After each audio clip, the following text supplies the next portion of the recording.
శ్రీమాత్రే నమః. ఉపనిషత్ దర్శని 172 బృహదారణ్యకోపనిషత్తు పంచమ అధ్యాయం నవమ బ్రాహ్మణం. ఈ అధ్యాయంలో అహంకారంతో బ్రహ్మజ్ఞానిని అవమానించడానికి ప్రయత్నిస్తే వాళ్లకు ఇహపరలోకాలుండవని చెప్తోంది బ్రాహ్మణం. ఉత్తములు, పెద్దలు, పండితులైన వారితో గౌరవంగా మెలగాలని, వారి అనుగ్రహానికే తప్ప ఆగ్రహానికి పాత్రలు కాకూడదని ఈ బ్రాహ్మణం బోధిస్తోంది. క్రితం అధ్యాయంలో గార్గి, ఓ పూజ్యులైన బ్రాహ్మణులారా, యాజ్ఞవల్క మహామునికి నమస్కరించి వారితో వాదము నుండి మనం విరమించటం మంచిది. మీలో ఏ ఒక్కరూ ఈ మునిని బ్రహ్మ విద్యందు సంవాదములో జయింపలేరు అని ఆ ఋషికి నమస్కరించి శాంతించింది. గార్గి అలా ప్రకటించిన తర్వాత కూడా శకుని కుమారుడైన విదగ్ధుడు అనగా శాకల్యుడు అనే ఋషి బహుశా కొంతమంది బ్రాహ్మణులచే ప్రేరేపింపబడి యాజ్ఞవల్కుని ప్రశ్నించటం మొదలుపెట్టాడు. యాజ్ఞవల్క, దేవతలెందరూ, అష్టవసువులెందరూ, ఏకాదశ రుద్రులెవరు, ఆదిత్యులెవరు అని అడిగాడు విదగ్ధుడు. 33 కోట్ల దేవతలు అంటే సంస్కృతంలో కోటి అంటే విభాగము అని అర్థం. మొత్తం 33 రకాలైన దేవతలు అని అర్థం వస్తుంది. యాజ్ఞవల్కుడు చెప్పటం మొదలుపెట్టాడు.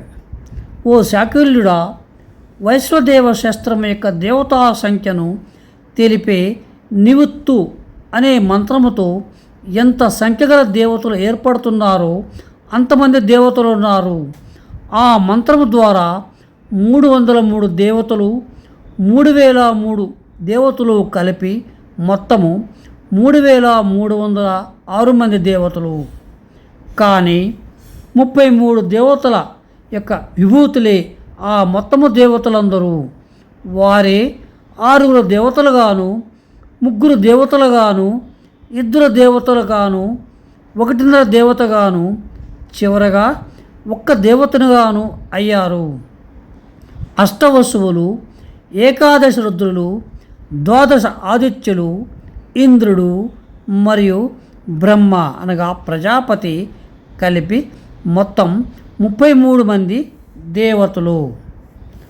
అష్టవసువులు అనగా అగ్ని, పృథివీ, వాయువు, అంతరిక్షము, ఆదిత్యుడు, ద్యులోకము, చంద్రుడు, నక్షత్రాలు అనే ఈ 8లోనూ సర్వము ఉంచబడింది.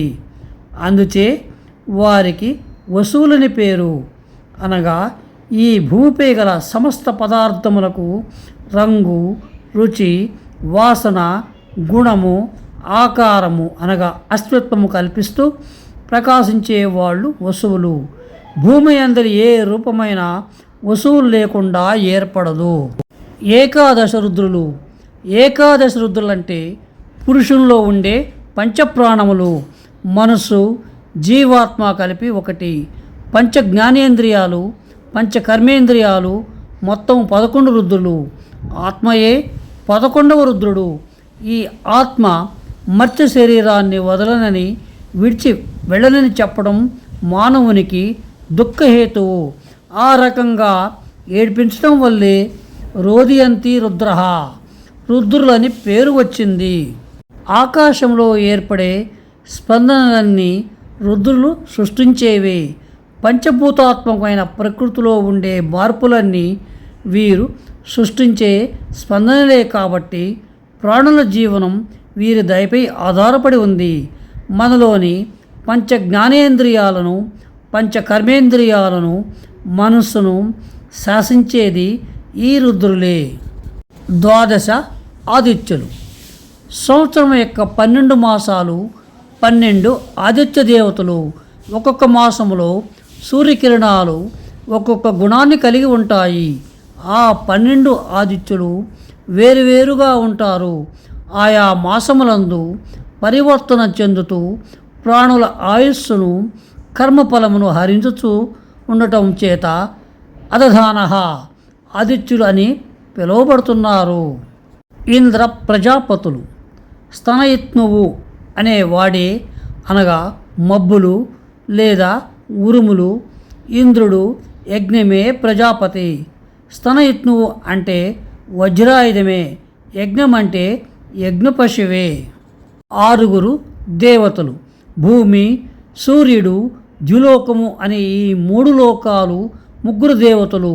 సర్వదేవతలు 6 దేవతలు. ఈ 3లో అంతర్భావాన్ని కలిగి ఉన్నారు. తరువాత 2 దేవతలు. అన్నము, ప్రాణము అనేవి 2 పూర్వోక్తమైన 2 దేవతలు. తరువాత సగము అధికముగా గల దేవత వాయువే 1.5 దేవత. వాయువే అధ్యర్థము అన్నారు.